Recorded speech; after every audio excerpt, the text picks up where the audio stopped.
On l'a évoqué sur le passage historique, qu'est-ce qu'on a retiré du Hojo pour obtenir le Shibari? Parce qu'en fait, ça c'est fondamental, il y a tout dedans. Alors évidemment, il y a d'une part la notion de je fais attention à l'autre,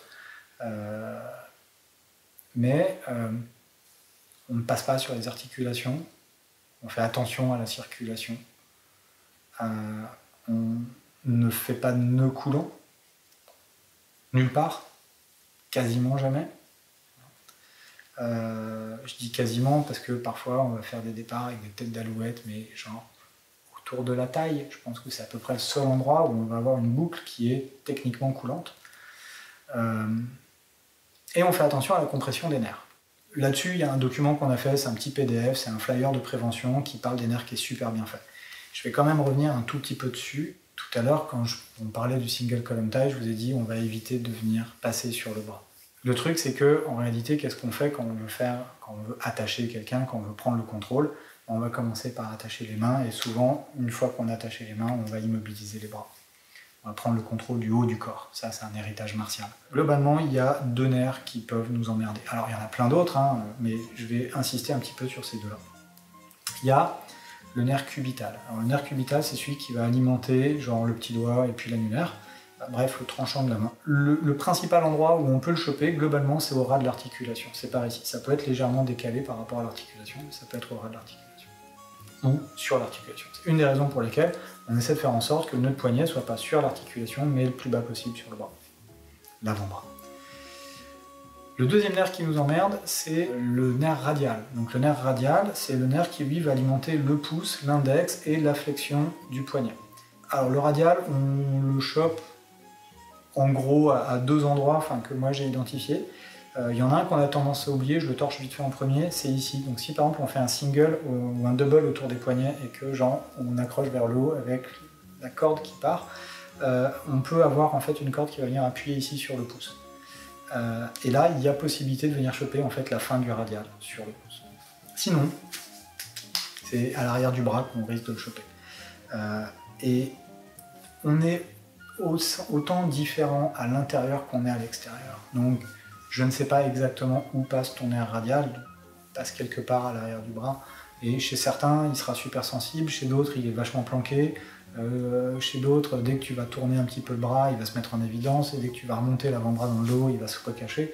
J'en sais rien. Ce que je sais, c'est que la compression du nerf radial, c'est un petit peu l'incident typique du Shibari. Ça ne veut pas dire que ça arrive fréquemment, ça veut juste dire que les gens qui n'ont pas été alertés à la détection d'une compression de nerf peuvent se retrouver avec un truc qui sera un véritable accident. Donc, comment on fait pour détecter une compression de nerf, que ça soit un cubital ou le radial? On pourrait se dire que ça fait mal. Malheureusement, ça n'est quasiment jamais le cas.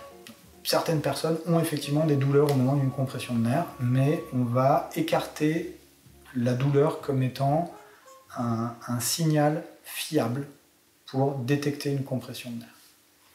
Il y a un autre signal qui peut arriver de temps en temps, c'est les fourmis. Alors, les fourmis, si elles sont généralisées dans tout le membre, donc genre dans toute la main, c'est des fourmis qui sont liées à une compression sanguine. Celle-là ne nous pose pas véritablement problème, en tout cas pas pour le sujet qu'on aborde. Au pire, elle va juste camoufler les fourmis qui pourraient être liées à une compression de nerf. Par contre, si vous avez des fourmis uniquement dans la zone qui est irriguée par le nerf, donc par exemple uniquement dans le tranchant de la main, dans le petit doigt, ou si vous n'avez des fourmis que dans le dessus de la main, l'index et le pouce, ça peut être respectivement le cubital ou le radial qui sont en train de s'endormir, puisque la compression d'un nerf, grossièrement, va emmener ce nerf à s'endormir et à de moins en moins bien transmettre le signal. Mais il y a plein de gens qui n'auront pas de fourmis. Donc la fourmi est un... Si vous en avez, très bien, vous savez que c'est un outil qui peut vous permettre de détecter un radial ou une compression de nerf, mais ça n'est pas systématique, donc ça n'est pas fiable. Le seul signal fiable qui nous permet de détecter en cours de route une compression de nerf, c'est la perte de mobilité.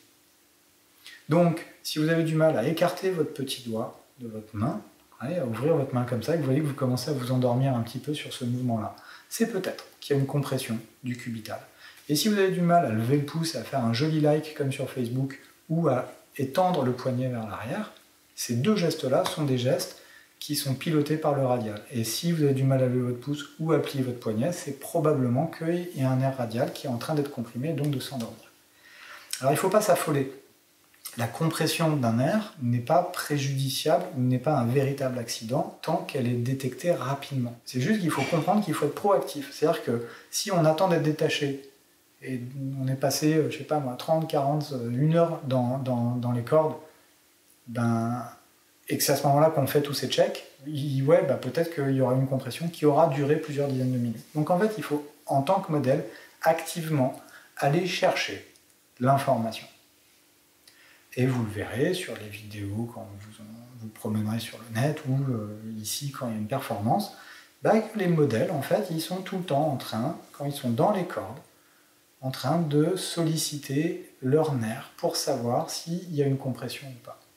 S'il y a une alerte, donc un début de compression qui est détecté, il faut impérativement transmettre l'information à votre partenaire, à votre rigueur, immédiatement. D'accord ? C'est la vitesse de réaction qui va conditionner si cet incident est un simple incident qui ne pose pas plus de problèmes que ça, ou si ça se transforme en accident avec des séquelles.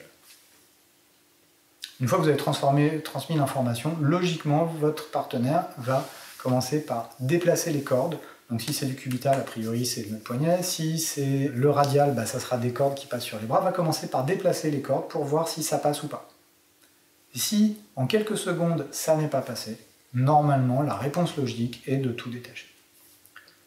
Et s'il y a une compression qui n'a duré que quelques dizaines de secondes, ou si ça se compte en pas grand chose, normalement la sensation va revenir très rapidement. Et ça ne restera qu'une alerte. Si par contre la détection n'a pas été correctement menée, et si la compression dure longtemps, il va y avoir nécrose de tout ce petit monde-là. Je ne vais pas rentrer dans les détails. Mécaniquement, ça se traduit par le nerf ne transmet plus l'information tant qu'il n'a pas été réparé. Et réparer les cellules qui ont été endommagées, ça peut prendre jusqu'à 12 semaines. Donc c'est 12 semaines pendant lesquelles le nerf ne transmet plus l'information. Donc je rappelle, le nerf radial, c'est le pouce, l'index, le poignet. Donc c'est la main qui tombe comme ça, et on n'a plus de pince.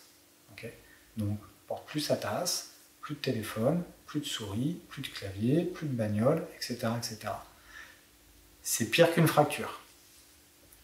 Okay, donc il faut vraiment, quand vous êtes rigueur, prévenir vos modèles et leur expliquer ce que je viens de vous dire là. Il faut que n'importe qui dans les cordes, modèle ou rigueur, soit capable de le régurgiter à quelqu'un d'autre.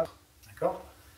Pas exactement dans les termes que je viens de donner, mais au moins alerter la personne, votre partenaire, au fait que ce mouvement-là, ce mouvement-là, ce mouvement-là sont des mouvements qui sauvent. C'est bon, je vous ai bien stressé avec ça ? Cool. En réalité, en sécurité, il y a 2 derniers points que je veux aborder et qui sont super importants. Alors, le premier, bien entendu, je ne l'ai pas dans le champ là, mais c'est pas grave, j'ai l'habitude de me lever quand je fais cette initiation, c'est de toujours avoir sous la main un truc pour couper des cordes. Ok ? Genre, on en a plein ici dans la salle, il y en a une dizaine. Ça peut être un coupe-ceinture de sécurité. Ou une paire de ciseaux pour couper les bandes, vous savez, les ciseaux d'infirmier, là, ça marche très bien. Ciseaux à bourron, là, avec le truc plat. Évidemment, on va éviter d'aller chercher le couteau de plongée de 40 cm, parce que autant je suis incapable de prédire quelles seront les circonstances qui seront réunies au moment où vous vous poserez la question de savoir s'il faut couper des cordes ou pas. La seule chose que je peux vous assurer, c'est qu'il y aura de la panique. Il y aura probablement un modèle en panique, il y aura peut-être, je ne sais pas, un départ d'incendie. Quelles que soient les circonstances, vous serez dans une posture où il faut agir rapidement et de façon la plus sécure, safe possible. Donc on va éviter de manipuler un outil qui pourrait aggraver la situation. L'avantage de cet objet-là ou des ciseaux dont je vous parle, c'est que c'est dur quand même de blesser quelqu'un avec ça en coupant des cordes. C'est pas impossible, mais c'est dur.